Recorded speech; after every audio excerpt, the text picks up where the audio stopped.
You guys are laughing. We're just having a good time because we're happy because there are things that are happening that are great for basketball. We're happy to be here with the best, man. We could be anywhere else in the world, but we're here with the best. We're here with you. NBA champion Brendan Haywood and, of course, the NBA champion Steve Smith. We see the joint statement released by the NBA and the Players Association. A lot of initiatives on there. Smitty, what are your initial reactions seeing the joint statement? You know, bravo. Let's think about what everything is going down to be able to be a highly stressful situation. You know, we have the protests from the players, and obviously to be able to have Adam Silver and Michelle Roberts to get into a room and get a chance to talk with the leadership of the players and obviously come out as a joint force and have a statement. Also then have some 2-3 initiatives that they said that they agree upon and can be applied to action. I don't think this is the last. I think it'll be more, but it's a fantastic start, and it's great for both sides, all sides, to come together for what's something that it should be in place anyway. Everybody's working for the betterment of the good of our communities and humanity.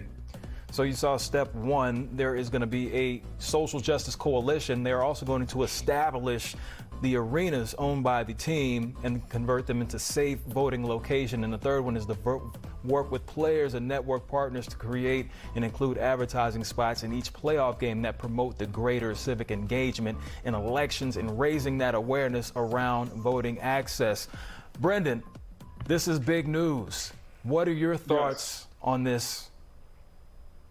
I'm just happy that these guys are using their voice for something super positive. And these are a lot of young men that right now they're mature way beyond their years. I think back to when I was a player. I don't know about you, Smitty, but man, when I was in my early to mid 20s, man, I wasn't nearly this social conscious. I was focusing on video games and just having a good time. These guys understand it's bigger than that. And they have to put away some of these childish things and step up and be the leaders in their community. You know, and that's where I'm really proud of these guys, that they're not shying away from it. They're not ducking their responsibility. They're saying, we understand because we play a sport, we're in the public eye. A lot of people are looking to us for leadership in these types of moments, and we're ready to take that leadership on and do what we can to help the Black community.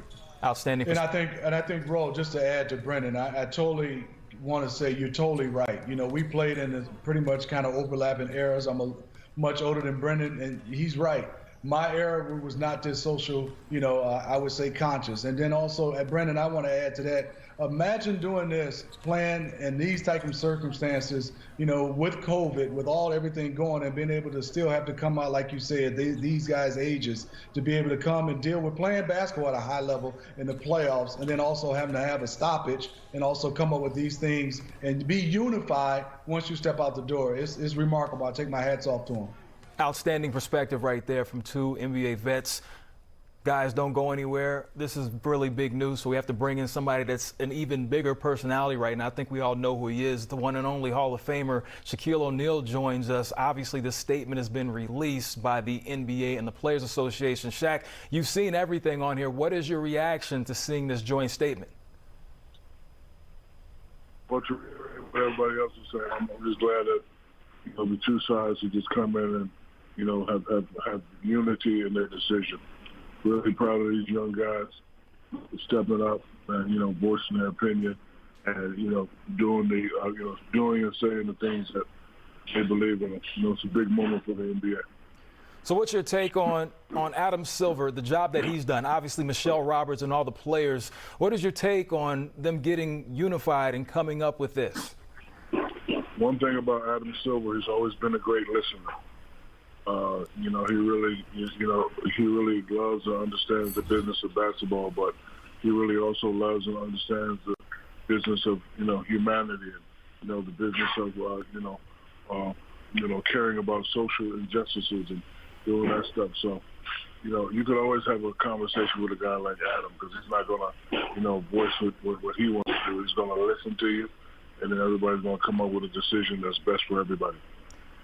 You're obviously in a unique position. Yourself, Michael Jordan, Grant Hill, Hall of Famers, ballers, but also part of ownership groups. When you saw Michael Jordan step in and act as a liaison between the players and the owners yesterday, what was your take on that?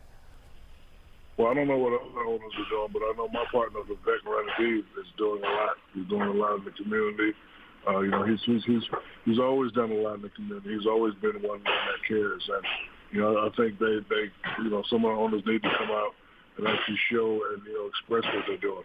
Rebecca's the type of guy, he don't like, to brag about what he's doing, but I've seen it firsthand. I've definitely seen him, do a lot for the community. But if I was in charge, what I would do is I would build 100,000 square feet facility. Each NBA team do a joint venture with the Boys and Girls Club, and we have a social center. We have a gym in there. We have a place for kids to come do their homework. We have, a lot of stuff. So every team, like I said, need to do a deal with the Boys and Girls Club. They build a 100,000 square foot center. Name it, the Milwaukee Bucks Center, the Orlando Magic Center. Let the Boys and Girls Club run it and be a place for these kids to go. But, the government's, cutting after school funding and doing a lot of stuff.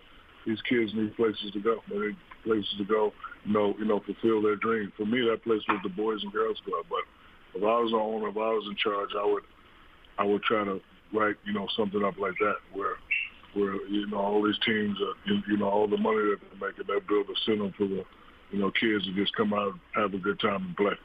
Awesome idea right there, Shaq. Before we let you go, obviously you're in contact with a number of players that are in the campus in Orlando. What has their reaction been? What is their mood like right now since you've been in contact with some of the players?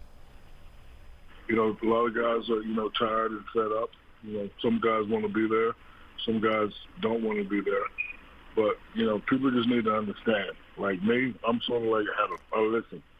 I don't do a lot of talking. I listen and I understand. And whatever the players want to do, I'm a former player. I'm a big brother, OG, what they call me. Whatever they do, I'm behind them 1,000%. I'm not going to be one of these guys. Do this, do that. It's not my job to say. These guys know what they're doing. And I'm proud of everybody for standing up and voicing their opinion. That's the Hall of Famer, Shaquille O'Neal. Big fella, thanks for joining us today. I'll talk to you soon. Hey, next time you call me and wake me up at 12:30, I'm gonna put these hands on you. I don't get up to 2, 3 o'clock. What the hell I tell you, boy? I'll make sure I make note of that. No more calls to the Diesel before noon.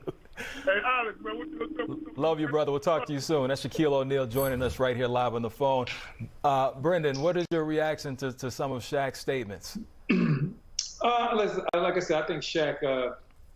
He was very proud, just like myself and Steve. We're very proud of what these young men are doing. We understand that it's not always easy, especially when you're younger, because, there's so many different things going on. Most of the time when you're an athlete, you're just trying to focus on that. But like Steve said, like these guys are in the bubble. They're missing their family. Then they're trying to focus on social activism. They're trying to make sure that they get things done in the right way within their communities. And they're trying to go out there and win a championship. So there's a lot on the line for these young guys. There's a lot on their plate. And I think that Shaq basically said that they're doing a great job, and I think I couldn't agree more. Smitty, your thoughts? Yeah, I mean, when you look at it, you just take your hat off to how this thing is coming together, even these trying times. The pressure these players have, for us, me, Brendan, Shaq, you just look and say you're just proud of these guys. And I love what Shaq said. You just got to listen. And obviously, as owners, if you listen and try to execute, you won't be able to execute everything at once. But just listen to some of the things they want, agree upon it, disagree, add after you listen, and just try to go out there and help execute the things that you say you agree upon.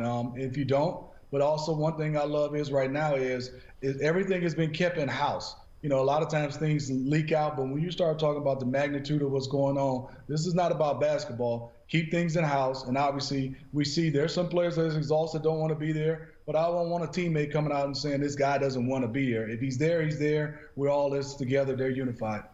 They're definitely unified. We heard, Shaq speak about some of the players being fed up. We've heard Paul George talk about depression and anxiety.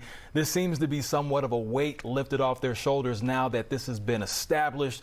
Brendan, moving forward, where are the players at mentally? Where do you think they are right now that this is out here and they can look forward to playing basketball?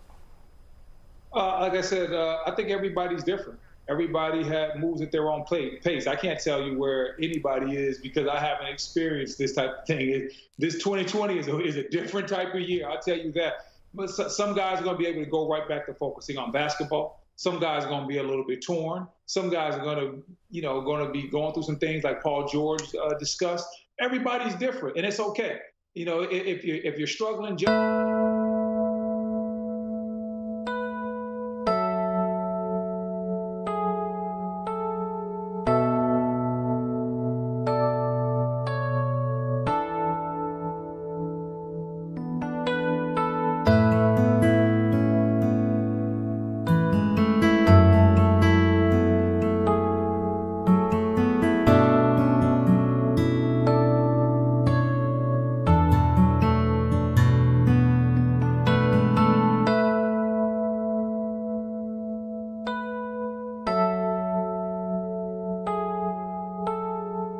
You know, it's been a rough, I imagine, a very emotional couple days, and you know, how do you feel about getting back to, you know, to playing and be ready to go tomorrow? I imagine you're pretty drained. I mean, it's definitely been a very emotional past couple of days, not only for myself, but everyone. It's kind of ironic to be here on the anniversary of the March on Washington and the unfortunate death of Emmett Till, and see that we're still fighting these same social injustices on a daily basis. And first and foremost, I got to give a lot of credit to our players. It's been a hard time. Everyone shouldering a lot, but the communication that we're having has been amazing. I think what everyone saw in the past couple of days was, you know, guys just needing to reset, refocus, and that's what we did. Next up, we have Tanya Ganguly with the LA Times. There were obviously a lot of emotions were pretty high, obviously, on Wednesday night. But I'm wondering how concerned were you that the Lakers would actually, that LeBron and the Lakers would actually decide that they didn't want to continue? It was never about one person. It was never about one team. It was all about all of us together. When the events happened the other day of the game, we stood in solidarity with our brothers from Milwaukee. You know, everything that we do is about the brotherhood, about everyone as a whole. So it was never about what is this one team, what this one player is going to do. What we did in there is we had deep conversations, and we all really had an opportunity to address a lot of things. You know, the shootings that continue to happen, it creates a lot of unrest, a whole lot of unrest. For us to have a predominantly African-American league, to see, you know, our black brothers being shot and killed on a daily basis, you know, it just doesn't make a lot of sense to us. And so everyone expects us to go out and play. I get it.